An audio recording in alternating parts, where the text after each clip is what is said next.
Vous écoutez Radio Open FM. Vous écoutez Radio Open FM. C'est votre radio. Votre radio.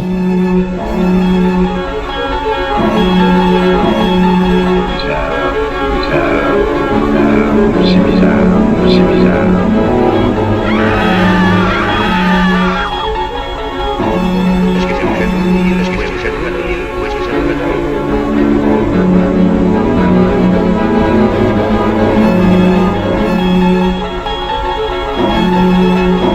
Les intestins. Recule.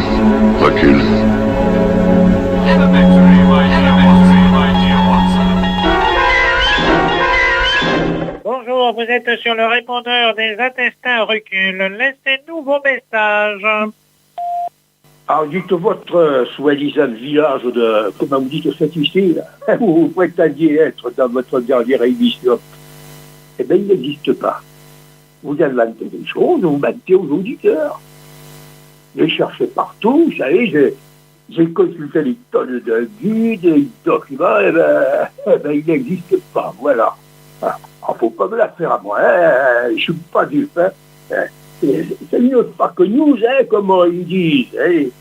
Oh, les menteurs, ah là là là là, oh les menteurs. Eh bien moi, je le fais cuire à feu doux pendant 10 minutes, pas plus. Je sale, mais pas trop. J'ajoute une noix de beurre, j'attends que ça frissonne, et là, je verse un demi-verre de vin blanc sec.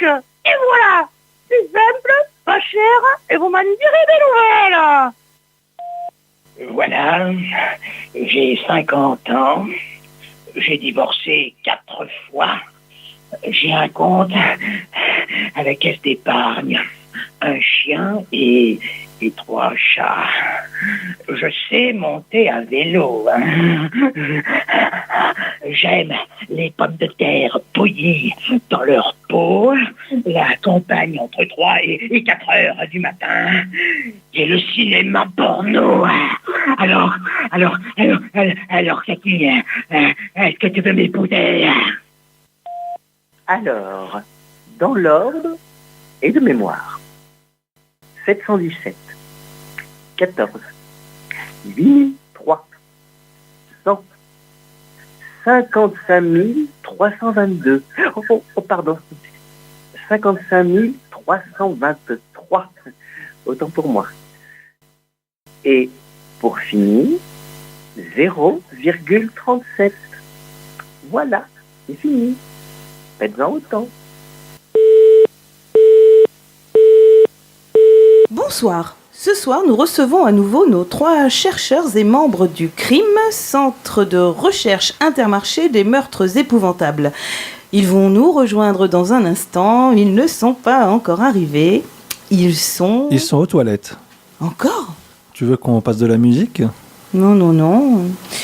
Chers auditeurs, le suspense est à son comble. Ici, nos 3 chercheurs de crime se font attendre. Je ne doute pas qu'ils sont en train de nous préparer quelque chose. Ils sont pleins de surprises. Ah, je crois que nos spécialistes arrivent. Oh là, ça... Oh, ils sont plus légers d'un coup là. Bonjour messieurs, nous commencions à être inquiets. Mais non, il n'y a pas de raison. Le crime est toujours à l'heure. Oui, enfin, vous êtes en retard.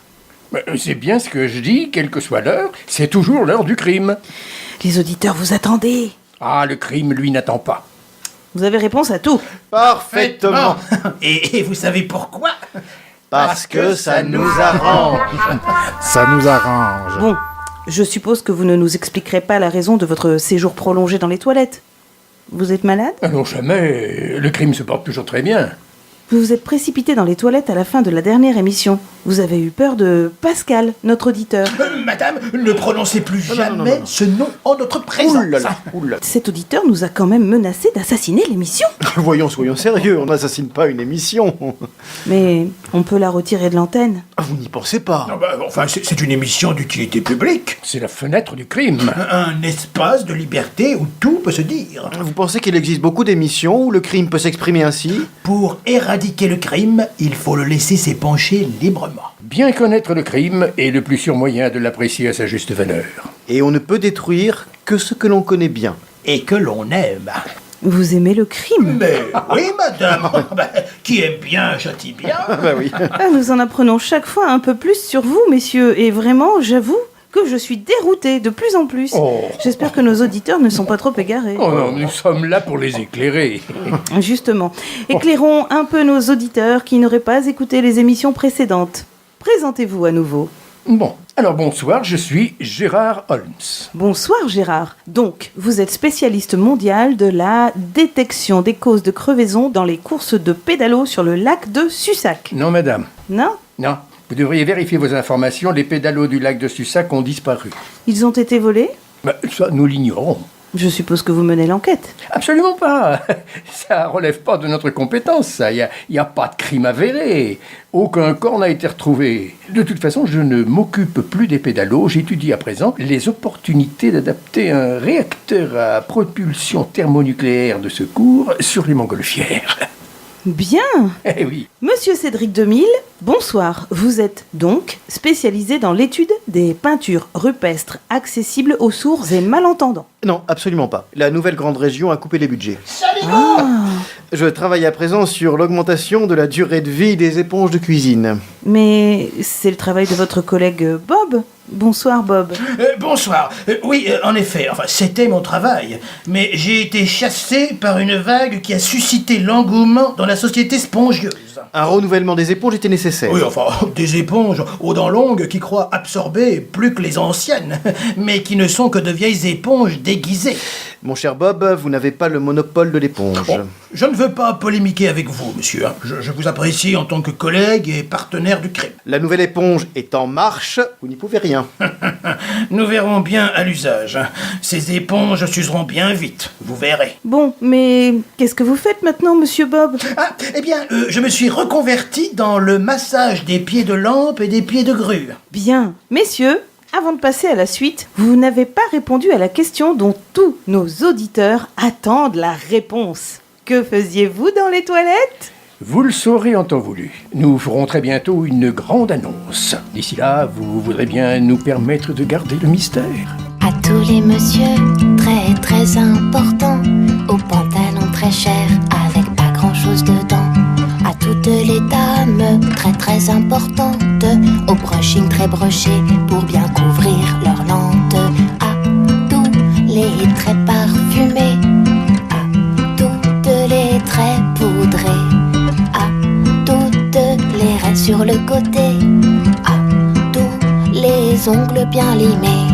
Je voudrais rappeler une chose qu'ils ont l'air d'oublier, que quoi qu'il en soit et qu'ils le veuillent ou pas, ils sont comme toi. Et toi, et toi, et toi, et toi, et toi, et moi. Et comme toi, et comme toi, et comme moi. Ils font tous caca.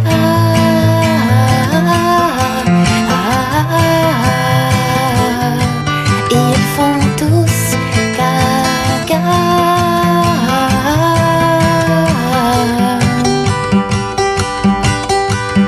T'as beau dormir dans des draps de soie, quand t'ouvres la bouche le matin, on dirait que t'as mangé un rat. T'as beau mettre du rouge sur ta bouche, ça a beau être très joli, tu mets quand même dedans ce dont sert ton mari pour faire pipi. Même si tu portes des chaussures en croco, dans la rue toi aussi tu marches dans du vomi de clodo. Même si tu ne portes que de la dentelle et jamais de viscose, toi aussi ça te gratte quand tu as des mycoses. Parce qu'au fond vous êtes tout comme toi. Et toi, et toi, et toi, et toi, et toi, et moi. Et comme toi, et comme toi, et comme moi. Vous faites tous caca.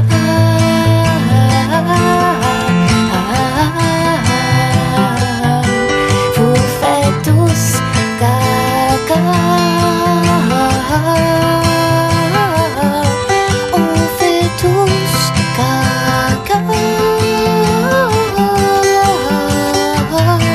On fait tous caca.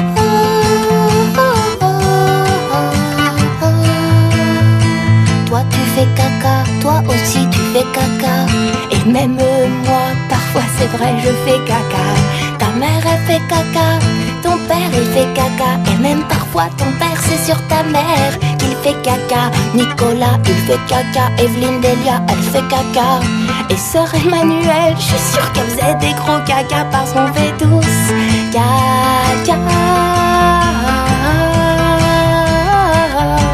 On fait tous caca. On fait tous caca. Les intestins. Recule.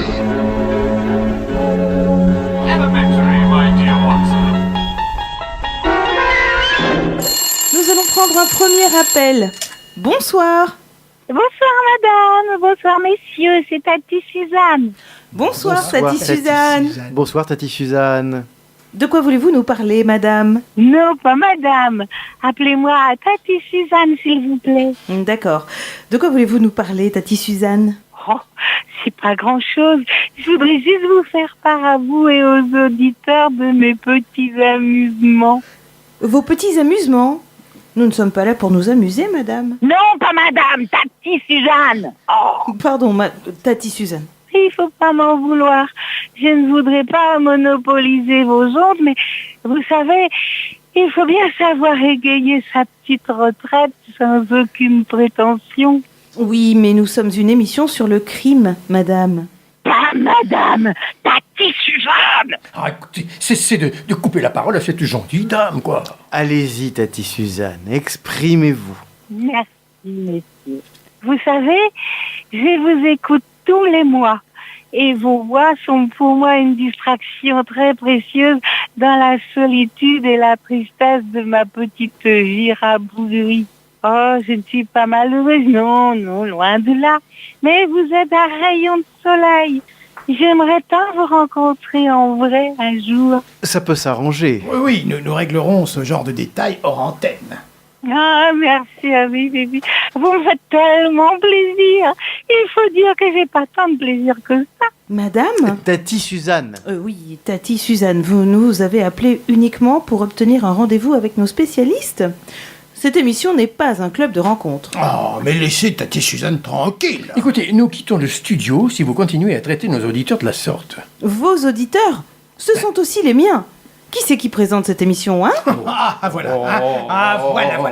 Nous y sommes, hein. Vous nous considérez comme des subalternes? Les faire valoir. Eh bien, si c'est comme ça, nous allons nous taire pendant tout le reste de l'émission. Nous ne dirons plus rien. Plus rien du tout. Bien fait pour vous. Voilà. Messieurs, qu'est-ce que c'est que cette réaction puérile? Messieurs? Non, rien du tout. Messieurs! Madame, il faut pas leur en vouloir. Ils sont tellement gentils. Ils s'investissent tellement dans leur travail. Messieurs, s'il vous plaît, ne vous taisez pas. Les auditeurs ont besoin de vos voix. Et je voudrais pas être la cause d'une dispute entre vous et Madame Cathy. Ça me fendrait le cœur. Et j'ai le cœur fragile, Fifi. La vie est trop courte pour se disputer. Allons, messieurs, s'il vous plaît. Revenez à de meilleurs sentiments. C'est Tati Suzanne qui vous le demande. Oui, pardon, Tati Suzanne. Dites-nous, Tati Suzanne, que pouvons-nous faire pour vous? Je désire juste partager avec vous quelques petits plaisirs. Oh, nous sommes là pour ça. Alors, voilà. Depuis que je suis à la retraite, je me suis mise à fabriquer des petits objets artisanaux. Excusez-moi, j'hésite un peu à en parler. C'est très intime. Si vous pouviez me voir, je suis rouge. Oh, mais il ne faut pas, Tati Suzanne. Ah oui, c'est bête. Oh, mais pas du tout. Je me lance. Oui, allez-y. Depuis quelques années, donc, je fabrique des petites choses. J'ai commencé par les aiguilles à tricoter. Oh, j'aime le tricot. Ah oui, moi aussi. Les écharpes, les bonnets, les pulls. Oh, qu'il doit être doux de porter un vêtement tricoté par vous. Ah oui, alors. Ah, mais non, je ne tricote pas. J'ai inventé des aiguilles à tricoter automatiques. Oh, c'est très simple. Un petit moteur, un peu d'électronique, c'est un jeu d'enfant. Quelle bonne idée! En plus, elles ont plusieurs vitesses. À la vitesse maximale, mes aiguilles peuvent tricoter un pull en 26 secondes et 11 centièmes. Oh là là, impressionnant, hein. Et elles sont autonomes, elles tricotent toutes seules. Ah oui! Avec une toute petite batte. En effet. Oui, et je les ai offertes à Madame Truchion, ma voisine. Oh, elle était si contente, elle qui aimait tant tricoter. En même temps, j'ai offert plusieurs pelotes de laine blanche Shetland. Elle était belle, cette laine. C'est émouvant ce que vous nous dites. Oui, j'en ai la larme à l'œil, bébé. Le lendemain, je suis retournée la voir et vous n'allez pas le croire. J'ai sonné, ça répondait pas. Alors, j'ai cassé un carreau et je suis entrée par une fenêtre. Et là, j'ai vu un spectacle merveilleux. Oh oui. Toute la maison était tricotée de partout. Mais comment ça? Comment ça? Qu'est-ce que vous voulez dire? C'est comme je vous le dis. La laine était mélangée au mur, au sol.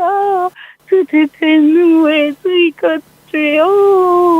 On aurait dit une gigantesque toile d'araignée, de la laine blanche partout. Et Madame Truichion?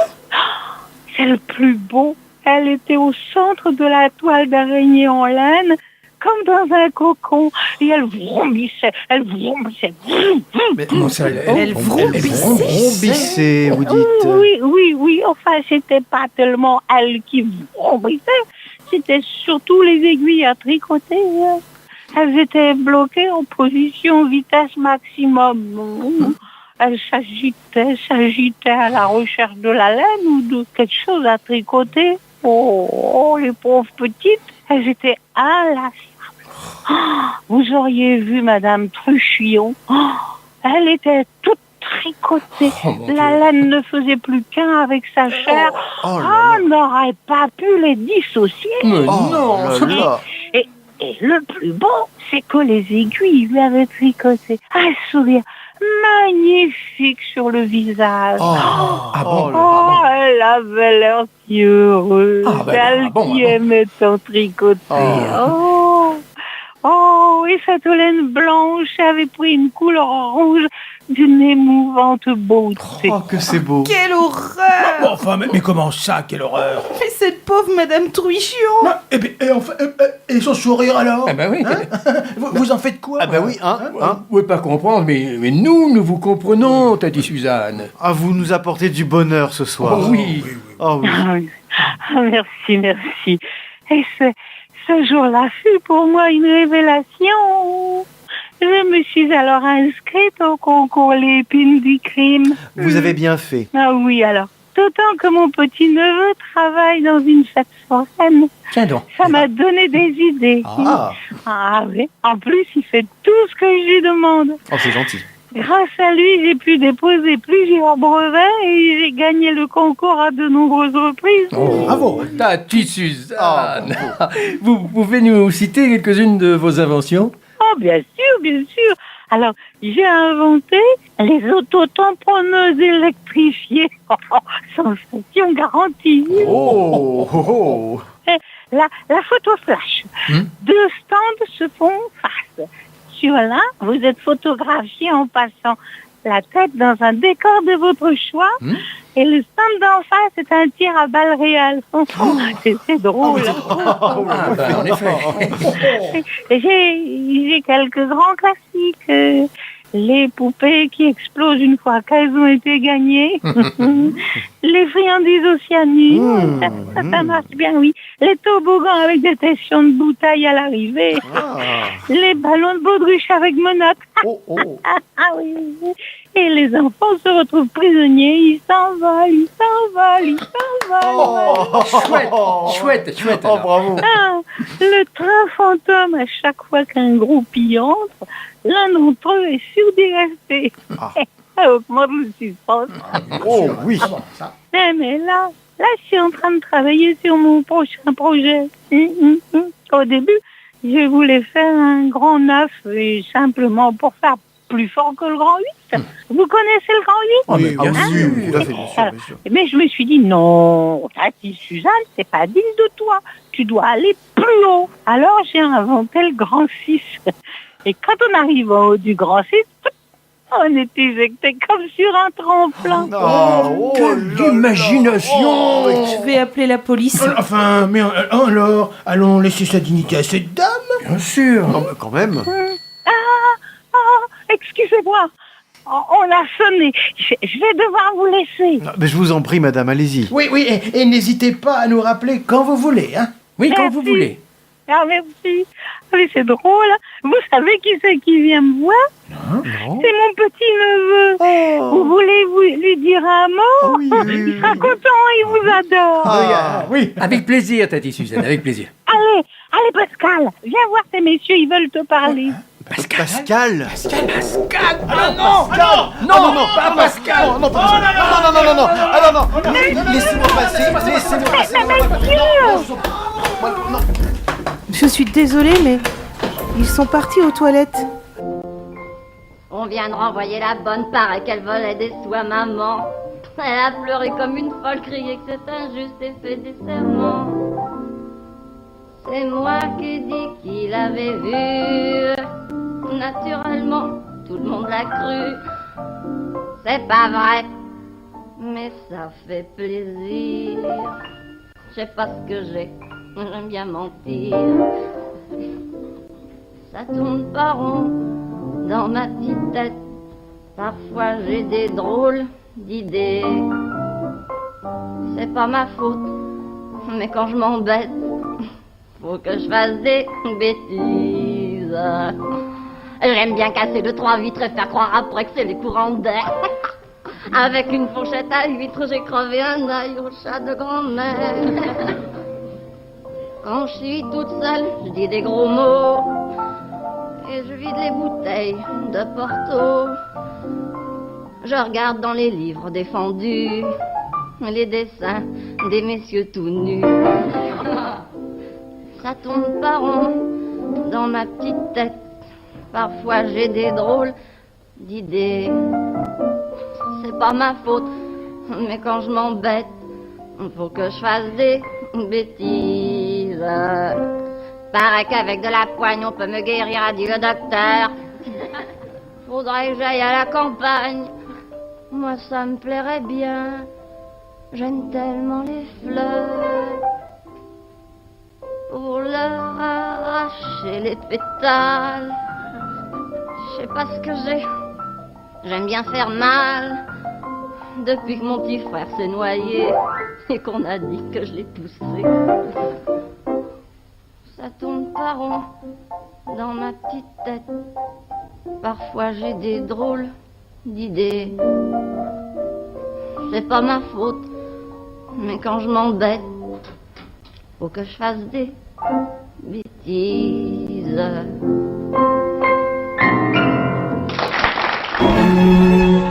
Les intestins.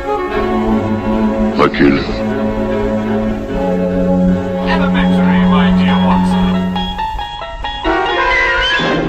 Messieurs, sortez des toilettes. Nous sommes à l'antenne. Messieurs. Chers auditeurs, nos spécialistes du crime sont encore une fois retranchés dans les toilettes. Je n'ose imaginer ce qu'il se passe dans cette petite pièce. Messieurs, ouvrez! Non, nous n'ouvrirons pas. Nous sommes en train d'effectuer une tâche de la plus haute importance. Et cette tâche ne souffre aucun retard. Mais les auditeurs vous attendent. Mais ils comprendront. Robin, tu as un tournevis? Oui, c'est bon. Aïe! Robin, ça va? Je me suis retourné un ongle. Sacrée porte, c'est du solide. Chers auditeurs, excusez-nous pour ce contretemps. Nos spécialistes sont encore une fois coincés dans les toilettes. Décidément, il faudra penser à changer cette porte. Cette porte n'est pas bloquée. Nous sommes enfermés volontaires pour faire avancer la science. Hein? Quelles expérimentations vous livrez-vous? Éloignez-vous de cette porte. Nous allons sortir. Chers auditeurs, vous assistez en direct du studio à la sortie des toilettes de Gérard Holmes, Cédric Demille et Bob, nos 3 éminents spécialistes du crime. Quel suspense! Nous avons bien cru les perdre, mais ils sont bien là pour vous. Mais vous êtes nus? Non, Cathy, sans slip. Ah oui, j'avais pas vu. Messieurs, pourquoi portez-vous un slip? Parce que ça nous arrange. Ça nous arrange. Mais nous pouvons le retirer si ça vous dérange. Non, je voudrais pas gêner nos auditeurs. Mais Bob, qu'est-ce que vous faites? Remettez votre slip! Enfin, vous n'allez pas nous obliger à porter un slip en pleine canicule. C'est inhumain. Bien, messieurs, faites comme vous voulez. Chers auditeurs, nous sommes en pleine séquence naturisme. Cette émission est toujours surprenante. Bien, messieurs, voudriez-vous enfin éclairer nos lanternes? Que faisiez-vous dans les toilettes? Nous nous livrions à une expérience. Une expérience concernant le crime? Bien entendu, nous sommes sur la piste d'un crime odieux et très ancien. Un cold case? En quelque sorte. Il s'agit d'un crime perpétré il y a des millénaires et que personne n'a résolu jusqu'alors. La curiosité scientifique et surtout le devoir nous ont poussés à entreprendre cette enquête qui sera de longue haleine et nécessitera une préparation physique rigoureuse. D'où le slip. Oui, c'est en effet notre tenue de travail qui, il faut bien le dire, se prête à merveille à la période que nous vivons en ce moment. Je tiens à dire aux auditeurs que si j'ai retiré mon slip, ce n'est en aucun cas dans le but de choquer. Non, mais à cause de la température du studio qui dépasse les 40 degrés. Oh là oui. Dans ces conditions, le corps ne saurait être en mesure de supporter quelques vêtements que ce soit. Ah oui. Oui, je crois que tout le monde a parfaitement compris et vous suit complètement. Merci. Tout le monde à poil Excusez mon enthousiasme. Bien, revenons-en à votre expérience scientifique. Pouvez-vous nous en exposer la teneur? C'est très simple. Voilà, je serai bref et d'une concision qui évitera les longs développements qui nuisent à la clarté du propos. Et je vais donc vous faire un résumé ramassé en quelques mots simples. Oui, vas-y. Permettez, oui.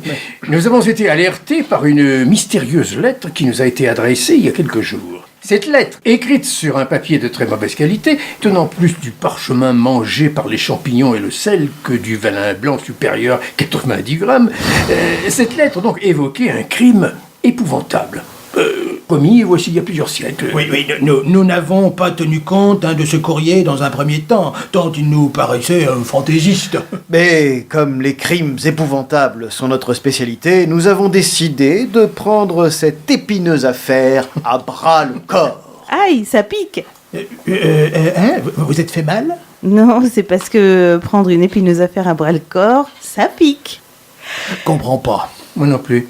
Enfin bon, c'est vrai. Oui, donc cette lettre nous a mis sur la piste d'un crime odieux. Nous vous annonçons donc que nous allons nous lancer dans une grande aventure. Une grande quête. Nous allons partir enquêter sur le mystère de la mer morte. Je ne sais que dire. La science pure impressionne toujours les esprits innocents. Non mais je vous en prie. Et c'est pour ça que vous étiez enfermé dans les toilettes? Oui, une telle enquête nécessite un long entraînement. Bien oui, nous devons éprouver nos corps, les préparer à affronter les éléments et les rigueurs d'une aventure longue et dangereuse. En vous mettant en slip? Vous plongez dans l'eau tout habillé? Les toilettes du studio sont parfaites pour nous entraîner à la promiscuité inhérente à ce genre d'entreprise. Nous devons nous habituer à nous côtoyer tous les trois durant de longues semaines et effectuer les gestes du quotidien sans craindre la présence ni le regard de l'autre. Et une connaissance approfondie de chacun de nous est absolument nécessaire. Cette partie de l'entraînement effectuée, il conviendra également d'habituer nos corps à l'élément liquide et au sel, qui, je vous le rappelle, se rencontre en grande quantité dans la mer et particulièrement dans la mer morte. 275 grammes par litre. Je vois que vous avez travaillé votre sujet. Ah oui, nous en faisons un point d'honneur. D'ailleurs, à propos de points, nous ferons chaque mois ici un point sur l'avancée de notre entraînement. L'auditeur sera témoin des efforts considérables que nécessite l'avancée de la science. Une question préliminaire se pose cependant. La mère morte, est-elle vraiment morte? Ah oui. C'est ce que nous vérifierons. Ensuite, il nous faudra trouver qui a commis le crime. Nous allons reprendre le dossier à zéro. Nous interrogerons tous les protagonistes de l'affaire, qu'ils soient vivants ou morts. C'est une enquête d'envergure. La plus importante de notre carrière. Ah oui. Bien, messieurs, nous donnons donc rendez-vous à nos auditeurs une fois par mois pour suivre votre préparation et cette enquête qui s'avère d'ores et déjà palpitante. Dites-moi, est-ce que je pourrais me joindre à vous en tant que journaliste embarqué, simplement dans le but d'informer nos auditeurs? Vous savez, cet entraînement sera rude. Oui, et certains aspects de notre préparation ne doivent pas être rendus publics. Mais si vous vous mettez en tenue réglementaire, nous accepterons d'étudier la question, dans un but purement scientifique, bien entendu. Oui, bien sûr. Oui, je n'avais pas pensé à cet aspect des choses. Ah bon? En tout cas, ça donne soif. Mais c'est infect! Vous avez mis du sel dans la bouteille ou quoi? 275 grammes par litre. Vous avez mis 275 grammes de sel dans la bouteille? Non, 550. Il s'agit d'une bouteille de 2 litres. Vous êtes malade? Nos corps doivent s'accoutumer à la salinité de l'eau. C'est un peu brutal. Peut-être, mais nous nous fondons sur la théorie scientifique de l'imprégnation forcée. C'est difficile au début, mais ensuite, ça passe tout seul. Allez-y, buvez alors. Montrez l'exemple. Vous avez désiré être la première à tester les effets. Je n'ai rien désiré du tout. Vous m'avez prise au piège. Cher confrère, il me semble que dans un premier temps, nous devrons diminuer la dose de sel. Oui, ça me semble nécessaire en effet. Mais peut-être que tous les organismes ne réagissent pas de la même manière. Mais attendez, je me demande, quel genre de sel avons-nous mis dans l'eau déjà? Du gros sel ou du sel fin? Ça, on aurait dû le noter. Je ne sais plus. Ah oui. Oui, on aurait dû le noter, tout à fait. Alors, donc, pensez à acheter un cahier après l'émission, pour noter les différentes étapes de nos expérimentations. Oui, ça c'est une bonne idée, ça, voilà. Mais alors on prend quoi, là? Un cahier à grand carreau, un petit carreau, oui, en effet. Un petit format, un grand format, quoi, je sais pas, 192 pages. Prenons les deux. Les supermarchés ont déjà sorti les fournitures pour la rentrée, c'est le moment, À Intermarché, ils font les prix. Bravo Bob, mais bravo, tu es toujours en prise directe avec l'actualité. Cette grande aventure s'annonce bien. Bon sang, mais c'est bien sûr. Et oui, Gérard. Mais qu'est-ce qu'on est bête. Mais c'est pas du gros sel et du sel fin qu'il nous faut. Mais non, on parle de sel dans l'eau. Ce sont des sels de bain qu'il faut utiliser. Mais bien sûr. Mais voilà. Bien sûr. Bravo. C'est pas l'homme qui prend la mer, c'est la mer qui prend l'homme. Ta-ta-ta. Moi la mer, elle m'a pris, je me souviens, un mordi. J'ai troqué mes Santiago et mon cuir un peu zone contre une paire de Dockside et un vieux ciré jaune. J'ai déserté les crasses qui me disaient sois prudent. La mer c'est dégueulasse, les poissons baissent dedans. Dès que le vent soufflera, je repartira. Dès que les vents tourneront, nous en allerons. C'est pas l'homme qui prend la mer, c'est la mer qui prend l'homme. Moi la mer, elle m'a pris au dépourvu. Tant pis, j'ai eu si mal au cœur sur la mer en furie. J'ai vomi mon 4 heures et mon minuit aussi. Je me suis cogné partout, j'ai dormi dans des draps mouillés. Ça m'a coûté des sous, c'est de la plaisance, c'est le pied. Dès que le vent soufflera, je repartira. Et que les vents tourneront, nous en allerons.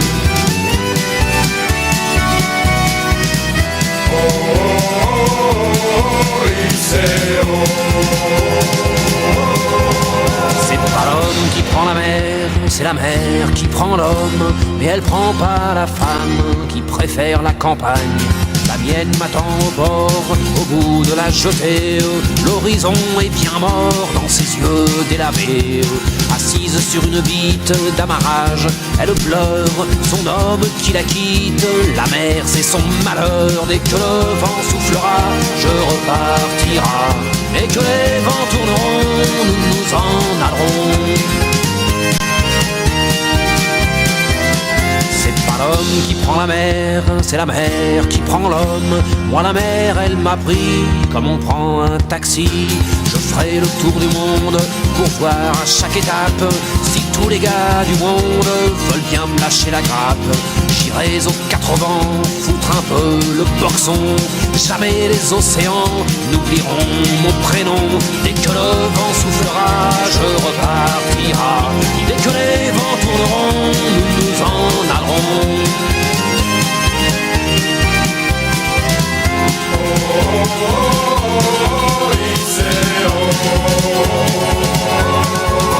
C'est pas l'homme qui prend la mer, c'est la mer qui prend l'homme. Moi la mer elle m'a pris et mon bateau aussi. Il est fier mon navire, il est beau mon bateau. C'est un fameux trois-mâts, fin comme un oiseau. Tabarly, Pajot, Kersozon et Ridel navigue pas sur des cajots, ni sur des poubelles. Dès que le vent soufflera, je repartira. Dès que les vents tourneront, nous nous en allerons. C'est pas l'homme qui prend la mer, c'est la mer qui prend l'homme. Moi la mer elle m'a pris, je me viens un vendredi. Ne pleure plus ma mère, ton fils est matelot. Ne pleure plus mon père, je vis au fil de l'eau. Regardez votre enfant, il est parti marin. Je sais c'est pas marrant, mais c'était mon destin. Dès que le vent soufflera, je repartira. Dès que les vents tourneront, nous nous en allerons. Dès que le vent soufflera, je repartira. Dès que les vents tourneront, nous nous en allerons de requin. Dès que le vent soufflera, je repartira. Dès que les vents tourneront, nous nous en allerons. Dès que le vent soufflera, nous repartira. Dès que les vents tourneront, je me n'en allerons de lapin. Les intestins. Mathilde.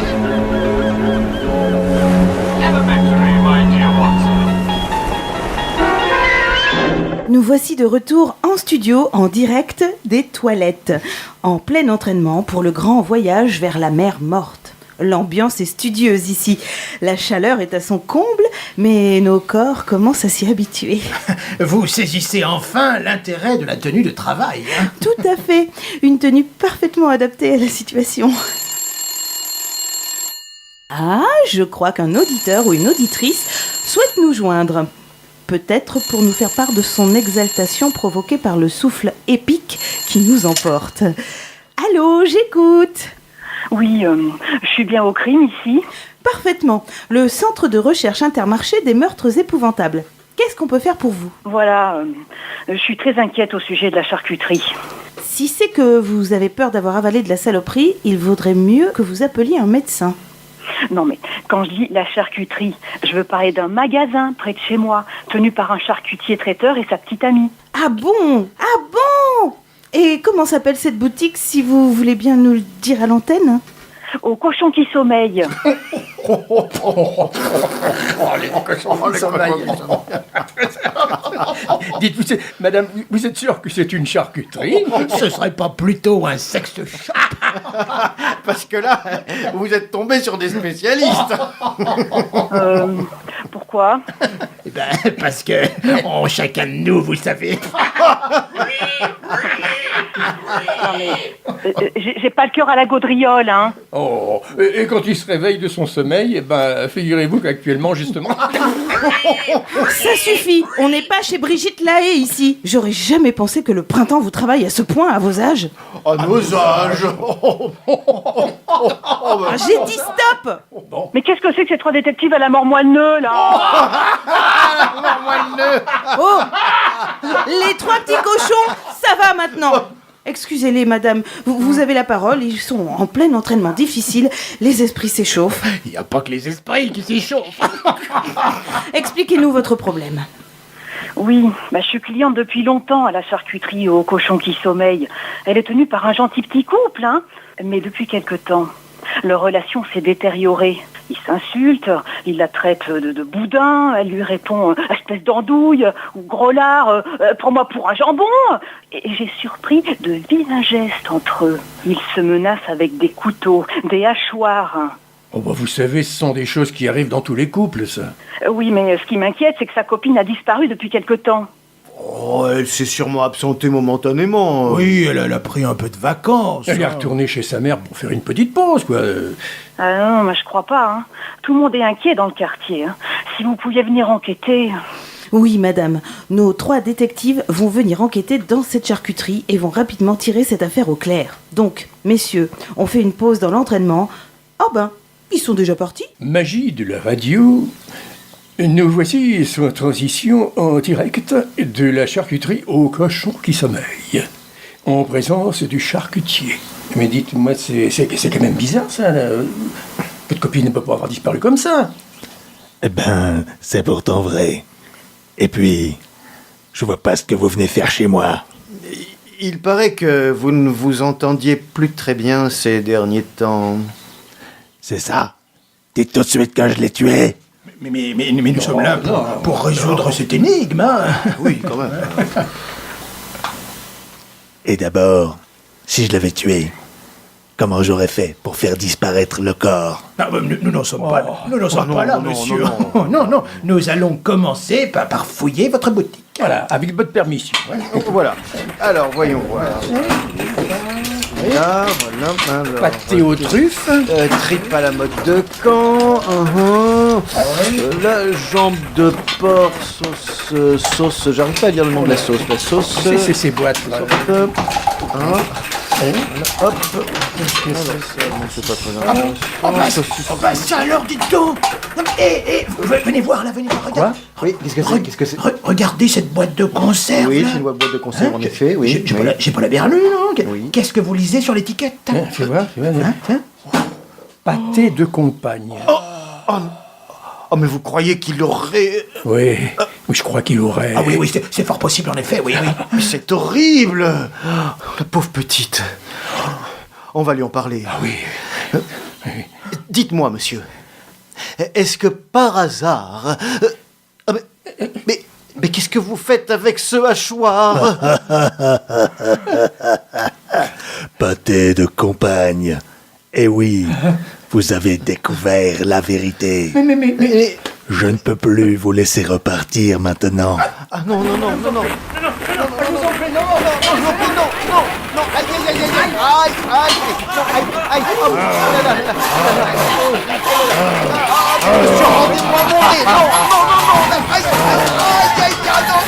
Il était 3 petits enfants qui s'en allaient glaner au champ.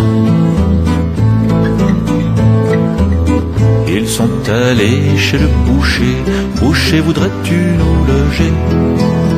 Entrez, petits enfants, y a de la place assurément. Il était 3 petits enfants qui s'en allaient glaner au champ.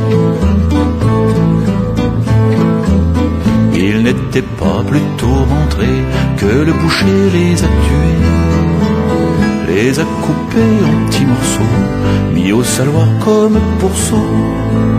Il était 3 petits enfants qui s'en allaient glaner au champ. Saint-Nicolas, au bout de 7 ans, vint à passer dans ce champ. À la frapper chez le boucher, boucher, voudrais-tu me loger? Il était 3 petits enfants qui s'en allaient glaner au champ. Entrez, Saint-Nicolas, y a de la place, il n'en manque pas. Il n'était pas plutôt entré qu'il a demandé à souper. Il était 3 petits enfants qui s'en allaient glaner au champ. Voulez-vous un morceau de jambon? Je n'en veux pas, il est pas bon. Voulez-vous un morceau de veau? Je n'en veux pas, il est pas bon. Il était 3 petits enfants qui s'en allaient l'année au champ. Du petit salé, je veux avoir qu'il y a 7 ans qu'est dans sa Loire. Quand le boucher entendit ça, hors de sa porte il s'enfuya. Il était 3 petits enfants qui s'en allaient l'année au champ. Boucher, boucher, ne t'enfuis pas, je suis le grand Saint-Nicolas. Et le saint étendit 3 doigts, les petits se lèvent tous les 3. Il était 3 petits enfants qui s'en allaient l'année au champ. Le premier dit j'ai bien dormi, le second dit et moi aussi. Et le troisième répondit je croyais être au paradis. Il était 3 petits enfants qui s'en allaient l'année au champ.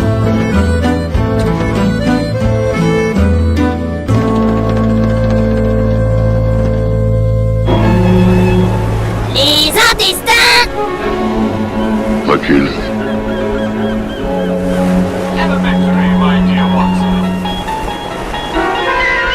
Nous sommes de retour au studio et nous attendons nos 3 spécialistes du crime qui ne sont pas revenus de leur enquête. J'espère que tout s'est bien passé. Nous allons nous dire au revoir sans eux, à moins qu'ils n'arrivent tout de suite. C'est dommage, j'aurais bien continué l'entraînement. Ah, les voilà. Ah non, c'est pas eux. Bonsoir monsieur. Bonsoir madame. Une livraison pour Radio Open FM. Une livraison à 7h? Mais qu'est-ce que c'est? Je sais pas, moi. Signe ici. Merci. Bonne soirée. Bonne soirée. Nous nageons en plein mystère. Un paquet surprise. Je devrais peut-être faire attention avant de l'ouvrir. Oh, tant pis, j'ouvre. Oh, ce sont 3 boîtes de pâté avec une carte de la part de votre charcuterie au cochon qui sommeille. Ah bah c'est gentil ça. Bon, ben Robin, puisque nos 3 spécialistes du crime ne sont toujours pas revenus, nous goûterons sans eux. Oui. Tant pis. Tiens.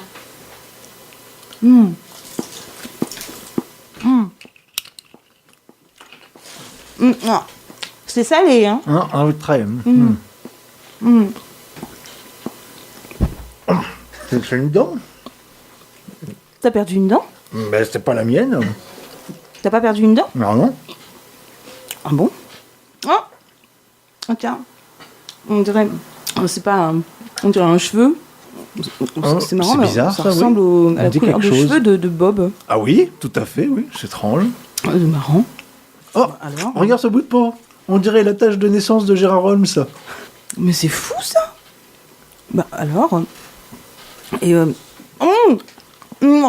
aïe. J'ai bouffé un truc métallique, dis donc. Attends. Bah, c'est pas le piercing de Cédric? Ah mais oui, dis donc. Bah oui, avec un grand C, comme crime. Eh oui. Mince. Bizarre. Il nous connaît bien, ce monsieur. Bah écoute, je sais pas. C'est pas mauvais. C'est un peu salé, hein, quand même. Hein. Salé. Hein. Bon, amis auditeurs, on va vous quitter. Ce soir, on a entendu... Dans notre émission... T'es encore tombé sur un bout, toi? Oh, dis donc, il pourrait mouliner un petit peu mieux sa chair à saucisse, là, hein, son charcutier, là. Oh, je crois qu'il travaille à l'ancienne, hein, parce que là... Bon, ce soir, on a entendu, donc, amis auditeurs, pour la dernière émission de la saison, Chiedré, dans un titre qui s'appelle « Ils font tous caca », Monique Tarbès, ça tourne pas rond dans ma petite tête, Renaud, qui chante « Dès que le vent soufflera », et puis... par Henri Dess, la légende de Saint-Nicolas. Voilà, donc je vous dis à tous, je l'espère, à la rentrée. Et j'espère que d'ici là, on aura eu des nouvelles de nos 3 chercheurs du crime, hein, parce que pour le coup, pas de nouvelles. Hein. En tout cas, il est très bon ce pâté. Allez, à ciao, bonnes vacances les amis. Aïe.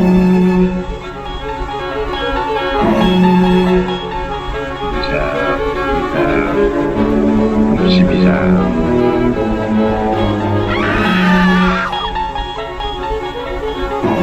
Est-ce que ça vous chatouille ou est-ce que ça vous gratouille?